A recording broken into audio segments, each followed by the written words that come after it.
So we have COLL, and this is a stock that I like due to the range in the area where we're hovering around.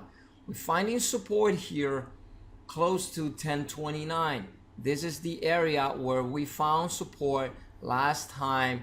If you see that we had a little bit of consolidation here, but we had a Bollinger Band crossover right at the 50 period moving average, and then we had this nice run up. Right now we are trading very, very close to that area, and we had a very long green candle over the last day. So one of the things that I like here is that if you notice here, we are the low of this candle, and this candle is actually 1 cent.